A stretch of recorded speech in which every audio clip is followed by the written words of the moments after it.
आप सबका स्वागत है लाइफ साइंस कैफ़े में। आप देख रहे हो सामाजिक विज्ञान, जिसमें हम पढ़ रहे हैं 5th चैप्टर। 4 चैप्टर हमारे हो चुके हैं और 5th चैप्टर है जल। ठीक है, जल के बारे में जब भी आपके दिमाग में आता है तो क्या चित्र बनता है? जैसे नदी, जलप्रपात, वर्षा की रिमझिम, जल जो अपने घर का नल का जल होता है वो भी हमारे दिमाग में आता है ना। जब वर्षा से भरे गड्ढे में कागज़ की नाव तैराकर बच्चे क्या होते हैं, खुश हो जाते हैं। दोपहर तक जो गड्ढे में पानी था, जल था, वो गायब हो जाता है। जब भी बारिश होती है तो दोपहर तक वो गायब हो जाता है, तो वो जल कहाँ चला जाता है? ठीक है, इसी से समझ में आएगा कि जो जल के चक्र हैं, जल किस तरह से एक रूप से दूसरे रूप में चला जाता है। जब सूर्य की गर्मी होती है ना, जो धूप निकलती है, उस गर्मी के कारण जल वाष्पित हो जाता है, मतलब भाप बनकर उड़ जाता है, ऊपर चला जाता है। ठंडा होने पर जलवाष्प संघनित होकर बादलों का रूप ले लेते हैं। ठीक है, क्योंकि वो भाप बन के कहाँ जाते हैं, ऊपर चले जाते हैं आसमान में, वहाँ पे वो बादलों का रूप ले लेते हैं। यहाँ से वर्षा, हिम अथवा सहिम वृष्टि के रूप में धरती या समुद्र पर नीचे गिरता है।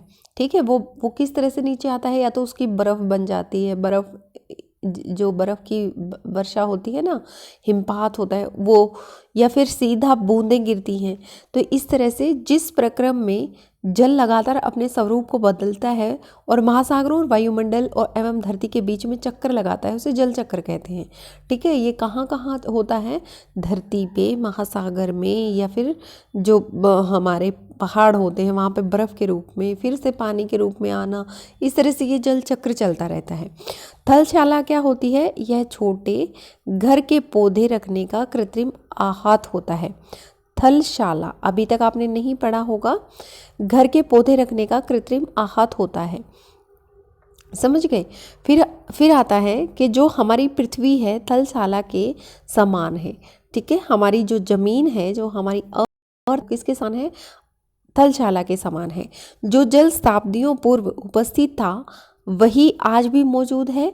जिस जल का प्रयोग हम हरियाणा के खेत में सिंचाई के लिए कर रहे हैं, हो सकता है कि वह सैकड़ों वर्ष पहले अमेजन नदी में बहता हो। मतलब ये जल कहाँ से कहाँ आया है कुछ पता नहीं, क्योंकि कहते हैं ना, बादल यहाँ से चले गए हैं, बारिश आने वाली थी, बादल चले गए इसलिए बारिश नहीं आई।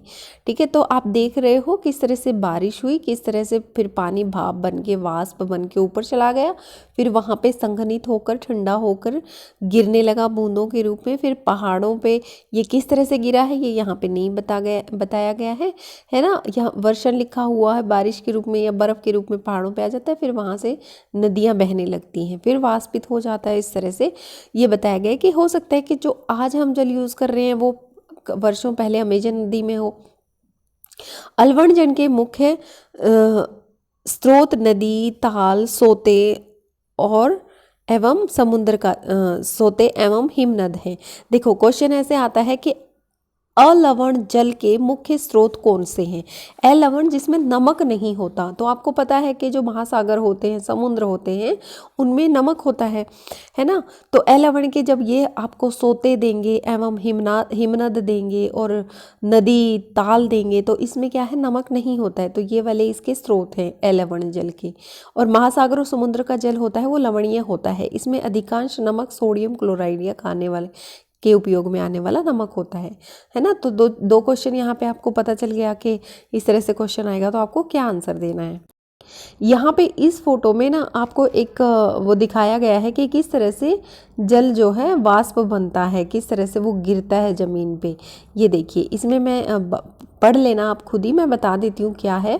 इसमें क्या करना है, आपको एक बोतल लेनी है, उसमें इतनी मिट्टी दबा के भरनी है, उसमें एक ह्यूमस की लेयर बनानी है, मतलब जो डेड प्लांट्स और कोई भी मैटर होता है ना, ऑर्गेनिक मैटर, उसको जमा देना है वहाँ पे। फिर आपने क्या करना है कि कुछ बड़े पौधे, कुछ साइड में छोटे छोटे पौधे भी लगा देने हैं। फिर उसमें आप बूंदें छिड़क देंगे पानी की, ताकि उसमें जैसे ह्यूमिडिटी होती है ना हमारे एटमॉस्फेयर में, वैसे ही तो क्या होगा, वो पानी क्या होगा, वहाँ पे भाप बन के ऊपर चला जाएगा और फिर यहाँ पे संघनित होकर बूंदों की फॉर्म में फिर से नीचे आएगा।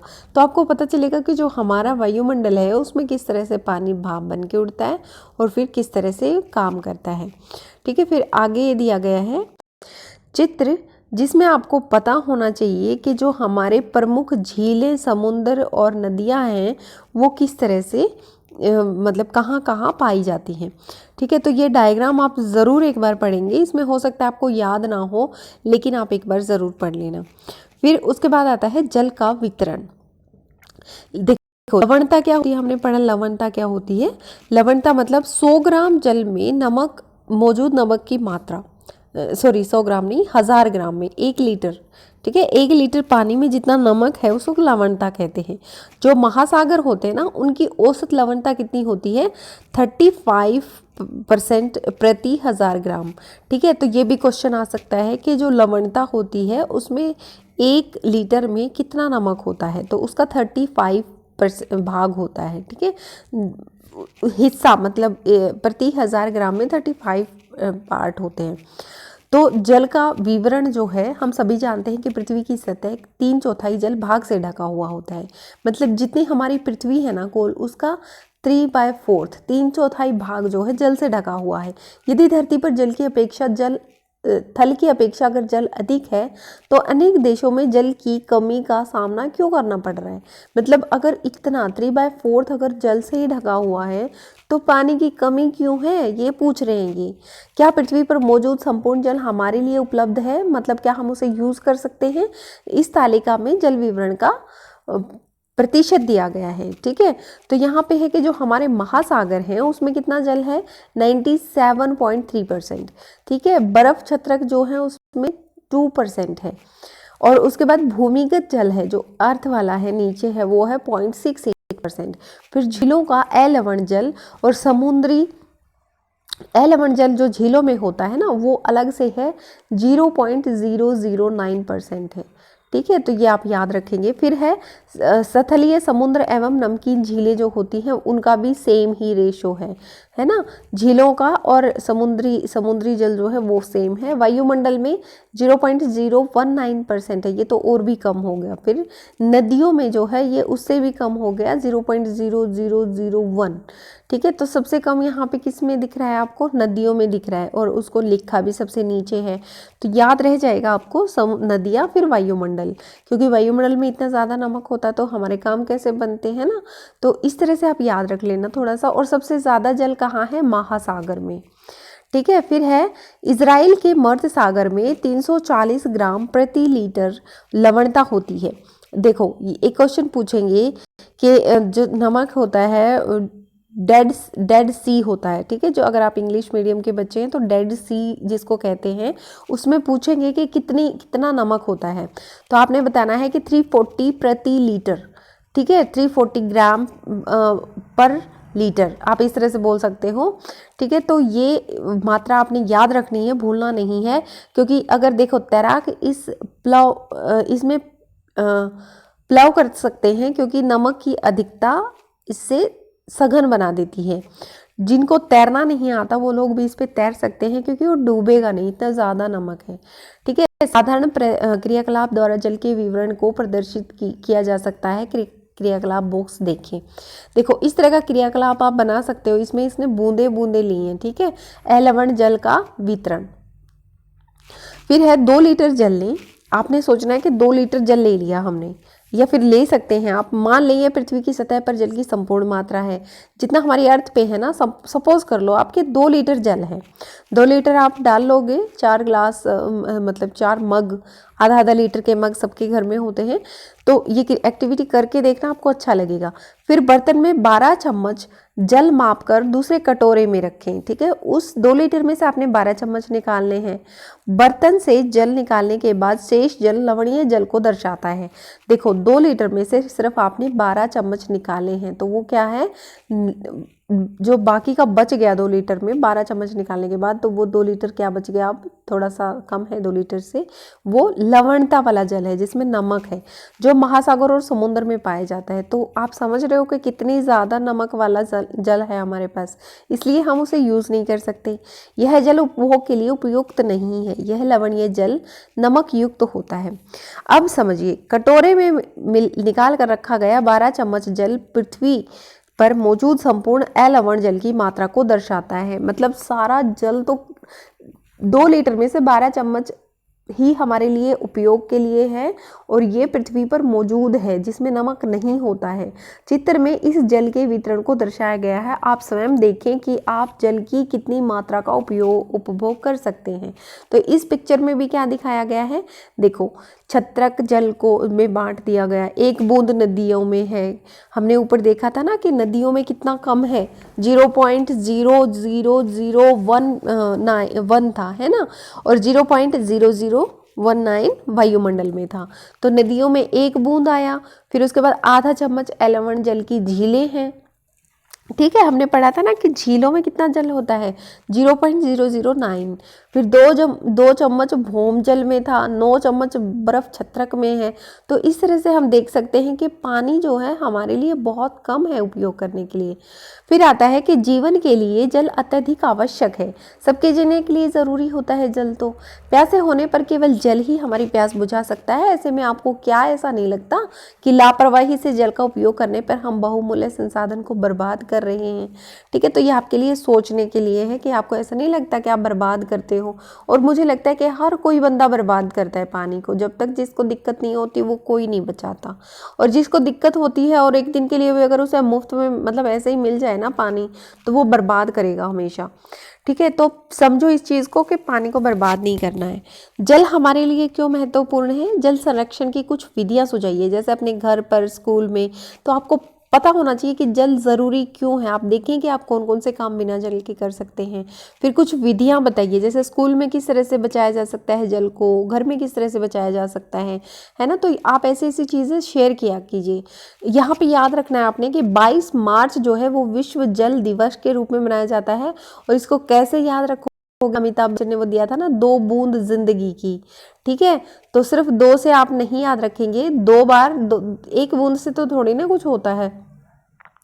तो 2 बूंद जिंदगी की आप ऐसे याद कर लो, 2 बूंद करके बहुत सारा हो जाएगा। ऐसे कहेंगे 2 बूंद तो उससे तो कम होगा। पानी है तो पानी, 2 बूंद जिंदगी की, पानी ही है हमारा। तो उन्होंने कुछ, अमिताभ बच्चन ने किसी चीज़ की ऐड दी थी, शायद पोलियो की, है ना।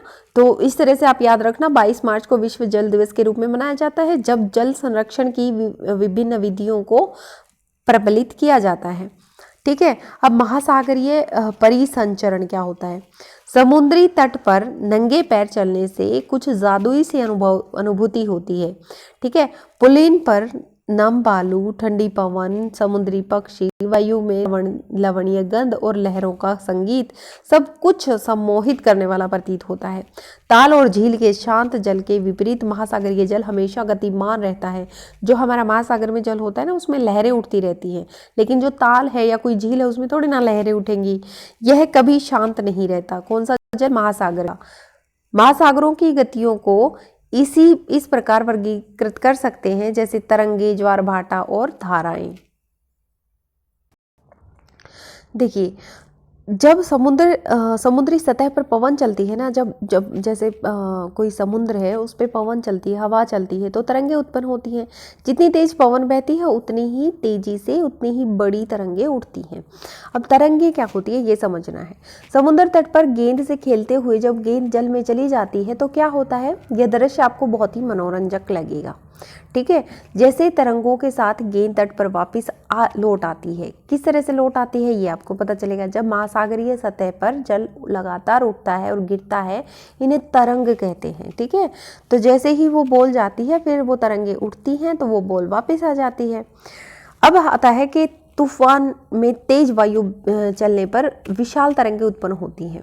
हवा जितनी तेज होगी आपको पता है तरंगे उतनी ज़्यादा उठेंगी। इसके कारण अत्यधिक विनाश हो सकता है। भूकंप, ज्वालामुखी उद्गार या जल के नीचे भूसंकलन के कारण महासागरीय जल अत्यधिक विस्थापित होता है।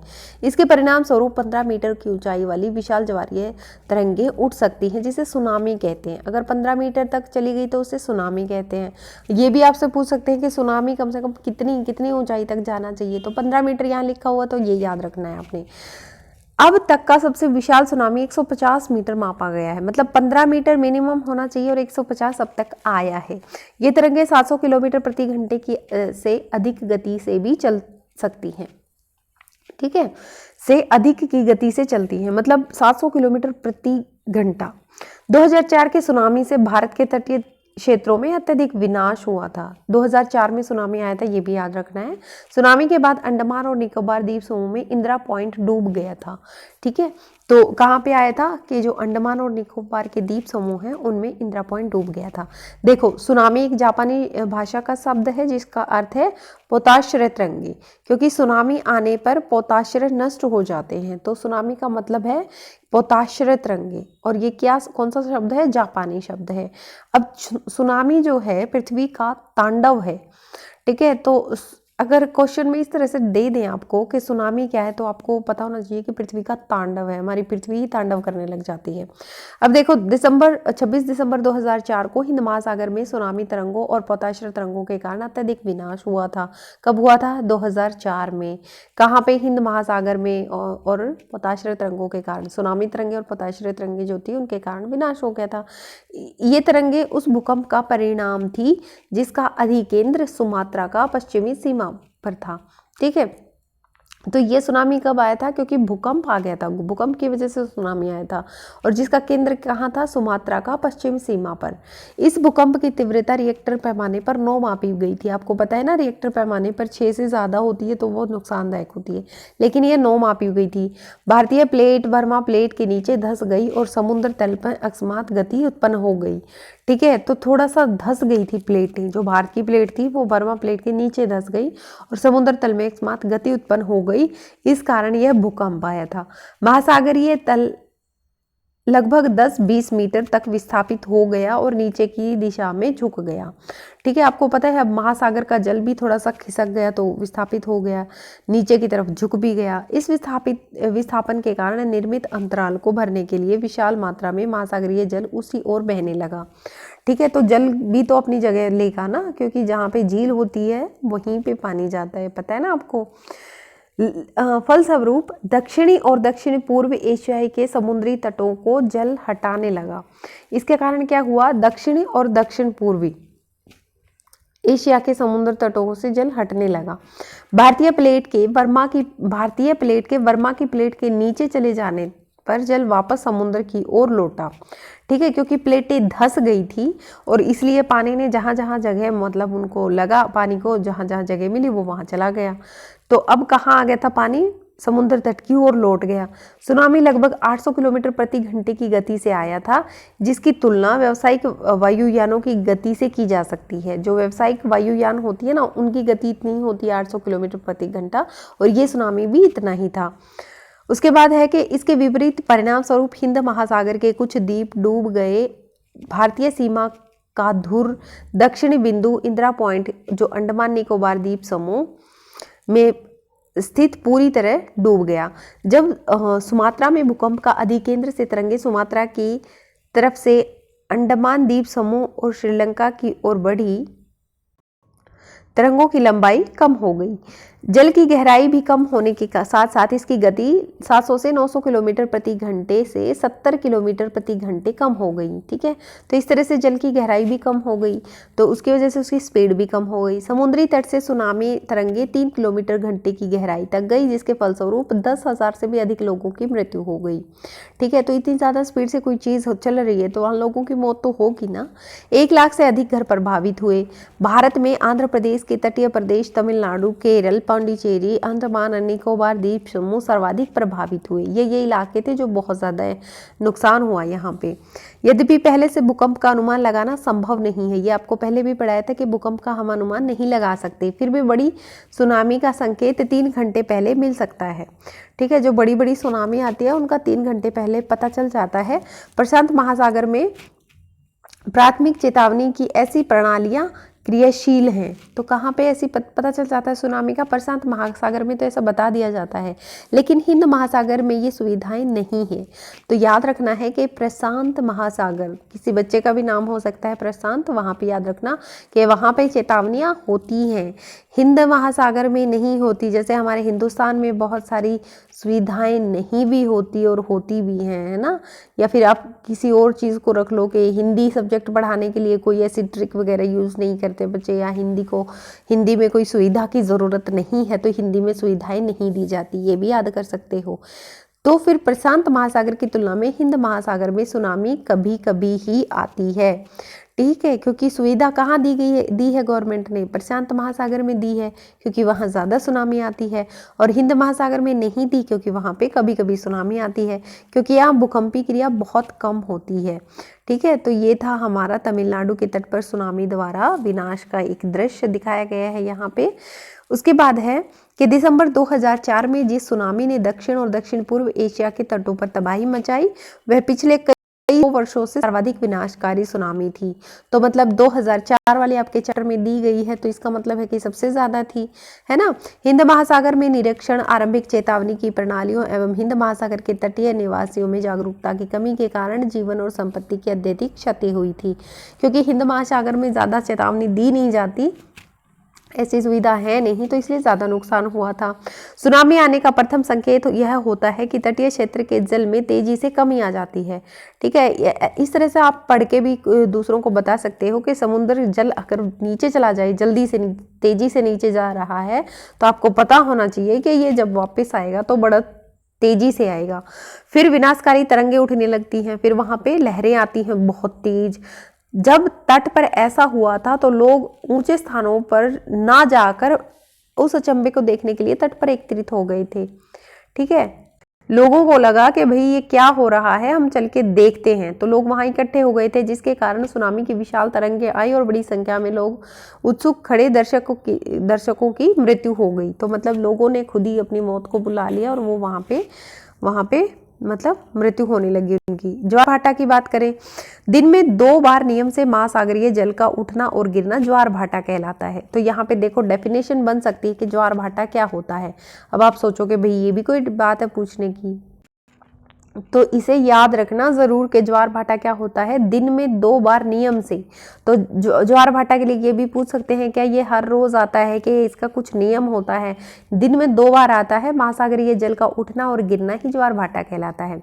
जब सर्वाधिक ऊंचाई तक उठकर जल तट के क्षेत्र बड़े हिस्से को डुबो देता है तब उसे ज्वार कहते हैं। ठीक है, जल उठकर, ज्वार क्या होती है, खाने का चारा होता है पशुओं का, वो बहुत ऊंची होती है, लंबी होती है ना। तो उसे ऐसे याद करना कि जो ज्वार होता है ना वो ऊंचाई तक उठता है, फिर बहुत बड़े हिस्से को डुबो देता है और जल अपने निम्न स्तर तक आ जाता है और तट से पीछे चला जाता है, तो उसे भाटा कहते हैं। ठीक है, तो ज्वार का पता चल गया, भाटा का अपने आप पता चल जाएगा आपको कि वो नीचे स्तर से भी नीचे चला जाता है, तो उसे भाटा कहते हैं। अब देखिए यहाँ पर ये लघु ज्वार भाटा और वृहत ज्वार भाटा दिखाया गया है। ये लिखा हुआ है कि सूर्य एवं चंद्रमा के शक्तिशाली गुरुत्वाकर्षण बल के कारण पृथ्वी की सतह पर ज्वार भाटे आते हैं। तो ज्वार भाटे क्यों आते हैं, आपको ये भी कारण पता चल गया। क्यों? क्योंकि सूर्य के जो सूर्य और चंद्रमा के शक्तिशाली गुरुत्वाकर्षण बल होता है ना, उसकी वजह से ये आते हैं। पृथ्वी का रोल नहीं है यहाँ पे, सूर्य और चंद्रमा का बताया गया है बस। फिर जब पृथ्वी का जल चंद्रमा के निकट होता है, पृथ्वी का जल चंद्रमा के निकट होता है, इस तरह से देखो यहाँ पे ये पृथ्वी है और ये चंद्रमा है, तो यहाँ पे चंद्रमा के निकट है। उस समय चंद्रमा के गुरुत्वाकर्षण बल से जल अभिकृषित होता है, जिसके कारण उच्च ज्वार भाटा आते हैं। ठीक है, तो चंद्रमा अपना गुरुत्वाकर्षण शो कर रहा है ना, दिखा रहा है वहां पे। पूर्णिमा और अमावस्या के दिन सूर्य, चंद्रमा और पृथ्वी तीनों एक दिशा में होते हैं। इस समय सबसे ऊंचे ज्वार उठते हैं, इसे ज्वार की वृहत ज्वार कहते हैं। यहाँ पे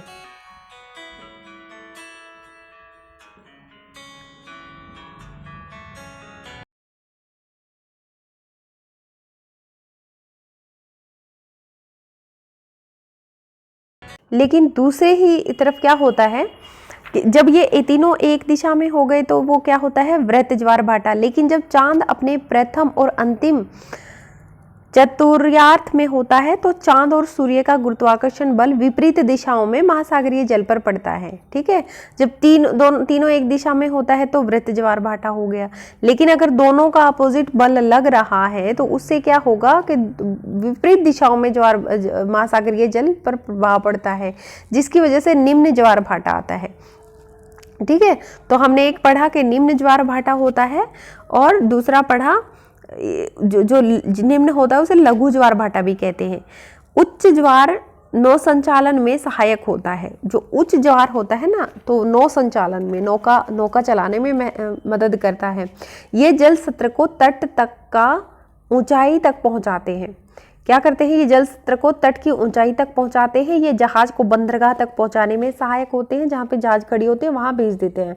उच्च ज्वार मछली पकड़ने में भी मददगार होते हैं। ठीक है, तो उच्च ज्वार से ज्यादा नुकसान नहीं होते, फायदे ही होते हैं। देखो हमारी बंदरगाह पर ले आए जहाज को, मछलियां पकड़ने में मदद कर रहे हैं।